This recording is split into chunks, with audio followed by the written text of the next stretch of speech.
이거 보면 거의 밥이 보이지 않을 정도로 채소로 가득 차 있는 게 보이시죠? 채소가 많을 뿐더러 일반 김밥보다 확실히 밥 양도 낮아서 저도 안심하고 먹었는데 이거 먹고 혈당이 240까지 올라갔습니다. 이상하죠? 쌀밥이 거의 없는데 어떻게 이런 일이 일어날 수 있을까요? 혈당 관리할 때 이 정도는 괜찮겠지 싶었는데 미친 듯 혈당이 상승하는 경우가 있습니다.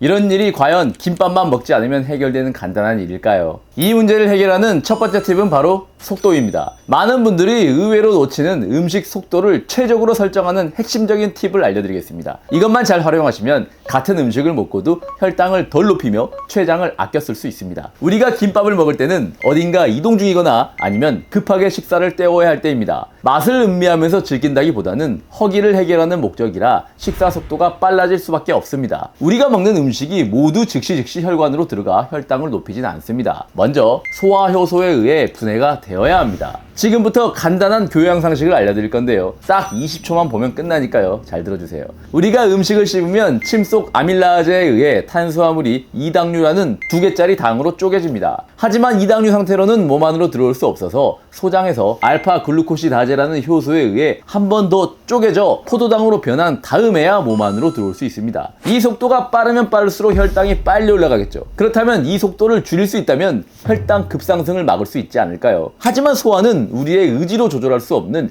자율신경의 지배를 받습니다. 그래서 일단 목구멍을 넘어가고 나면 우리의 의지와 상관없이 자동으로 소화가 일어납니다. 그래서 우리가 이 속도를 조절하기 위한 행동들은 목구멍으로 넘어가기 전에 이루어져야 합니다. 가장 쉬운 방법은 안 먹으면 속도가 0인데 현실적으로 그건 힘들기 때문에 적어도 자신이 먹는 음식의 특성은 파악하고 어쩔 수 없이 먹어야 한다면 의식적으로 천천히 먹는 방법을 실천하셔야 할 겁니다. 일단 김밥처럼 빨리 먹게 되는 음식군을 파악해서 그 음식들을 섭취할 때는 의식적으로 속도를 줄이세요. 대표적인 것들이 김밥, 잔치국수, 자장면, 쌀국수, 빵이 있습니다. 그런데 이게 사람마다 조금씩 차이가 나기도 합니다. 어떤 분들에게는 중국집 볶음밥이나 짬뽕이 그런 음식일 수 있습니다. 당뇨인이 가장 피해야 할 3가지로 제가 말씀드렸던 은빵면 중에 빵과 면이 다 나왔죠. 빵과 면은 자체적으로 흡수되기 쉬운 정제 탄수화물 덩어리일 뿐 아니라 빵 먹을 때 어떻게 드십니까? 국수 드실 때 어떻게 드십니까? 그냥 술술 넘어가잖아요. 섭취하는 과정에서도 속도가 빠르기 때문에 양을 적게 섭취하더라도 급격한 혈당 상승을 유발합니다. 여기까지 알려드린 내용이 여러분들에게 음식을 천천히 먹어야겠다는 생각을 하시게끔 하는 것인데 그것을 잘하기 위한 방법까지 알려드리면 더 도움 되겠죠. 이렇게 정보를 알려드리기만 하는 것이 아니라 활용까지 하시기 쉽게 떠먹여 드리기까지 하는 건강 채널이 또 있나요? 이럴 때 구독을 하셔야지 놓치지 않고 실전 건강 정보를 받을 수 있습니다. 물론 구독은 여러분들 자유입니다.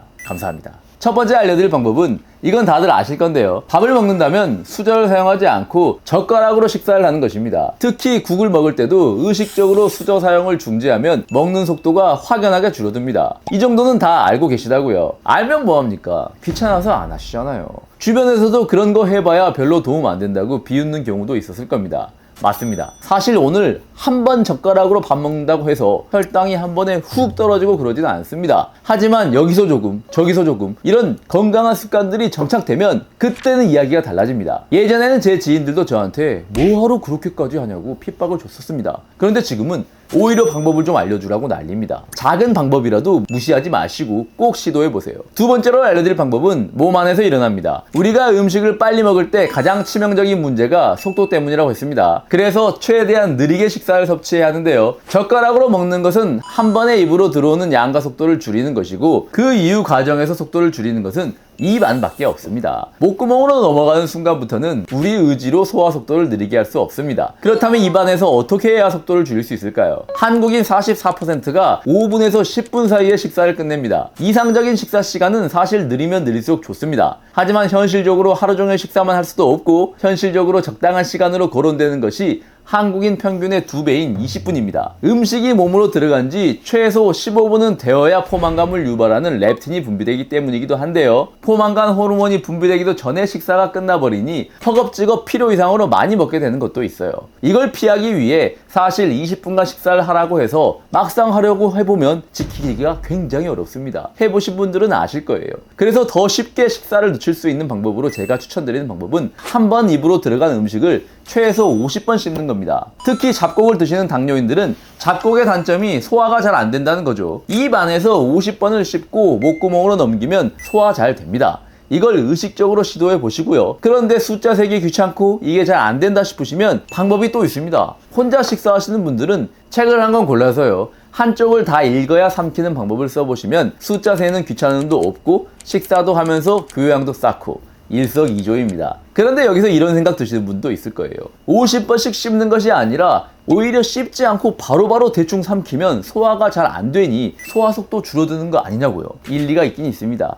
그런데 그러다가 당뇨보다 더 무서운 암에 걸릴 수도 있습니다. 입에서 기계적 소화가 어느 정도 일어나줘야 위와 장에서 영양소 흡수하는데 부하가 걸리지 않습니다. 노령으로 갈수록 소화 기능 떨어지잖아요. 그럼 덜 소화된 음식물이 대장으로 내려갑니다. 보통 오늘 들어온 음식물이 대변으로 빠지기까지 하루에서 이틀 정도 걸리는데 소화가 덜 된 음식물 찌꺼기는 장내 세균에 의해 제대로 분해되지 못하고 이상 발효되며 독한 가스를 발생시키며 뜨거운 대변기를 타고 내려오면서 대장세포의 변형을 유발하고 이게 오랜 시간 누적되면 암으로 발전할 수도 있어요. 그러니 단순한 혈당 때문에 꼭꼭 씹어 드시지 않더라도 암 발생을 줄인다는 생각으로 꼭꼭 씹어 드시는 것이 중요합니다. 그런데 50번 너무 심하다, 이건 도저히 못하겠다 싶으신 분들도 있죠. 이런 분들을 위한 팁도 알려드릴게요. 50번을 씹는 이유가 느리게 먹기 위함도 있지만 렙틴을 분비시키기 위한 시간을 버는 역할도 있잖아요. 렙틴이 음식 먹은 지 15분 지나면 나오기 시작한다고 했죠. 그래서 제가 전에도 알려드린 단백질 음료